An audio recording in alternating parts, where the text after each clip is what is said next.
അജ്ഞാനമാകുന്ന ഇരുളിനെ നീക്കി ജ്ഞാനമാകുന്ന പ്രകാശത്തിലേക്ക് നമ്മെ നയിക്കുന്ന ഭഗവാൻ ശ്രീകൃഷ്ണന്റെ ചൈതന്യധാരയാൽ അനുഗ്രഹീതമാണ് ഒഴക്കൊടി ദേശം. ഏപ്രിൽ 24 മുതൽ മെയ് 2 വരെ ഒഴക്കൊടി ശ്രീകൃഷ്ണ ക്ഷേത്രത്തിൽ ഉപദേവന്മാരുടെ പ്രതിഷ്ഠയും നവീകരണ കലശവും നടക്കുന്നതാണ്. വാദ്യഘോഷങ്ങളുടെ അകമ്പടിയോടെ മന്ത്രശുദ്ധിയാൽ പുണ്യാഹം തളിച്ച ബ്രഹ്മകലശ കുംഭങ്ങൾ ഭഗവാന്റെ വിഗ്രഹത്തിൽ അഭിഷേകം ചെയ്യപ്പെടുന്ന ഈ ധന്യ നിമിഷം ഓരോ വിശ്വാസികൾക്കും ജീവിത സാഫല്യമാണ്. 5-ാം ദിവസമായ ഏപ്രിൽ 28-ന് 12 വർഷത്തിൽ ഒരിക്കൽ മാത്രമായി നടത്തപ്പെടുന്ന അത്യന്തം വിശിഷ്ടമായ മഹാപൂജയായ ചക്രാബ്ജ പൂജയും നടക്കുന്നതാണ്. മഹാവിഷ്ണുവിന്റെ ദിവ്യായുധമായ സുദർശന ചക്രത്തെയും സൃഷ്ടിയുടെ ദൈവിക തത്വമായ പത്മത്തെയും ആരാധിക്കുന്ന ചടങ്ങാണിത്.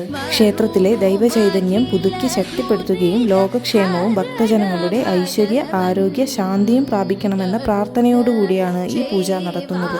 9 ദിവസം നീണ്ടു നിൽക്കുന്ന ഈ ചടങ്ങിൽ ക്ഷേത്രാങ്കണത്തിൽ മറ്റ് കലാപരിപാടികളും ഉണ്ടായിരിക്കുന്നതാണ്.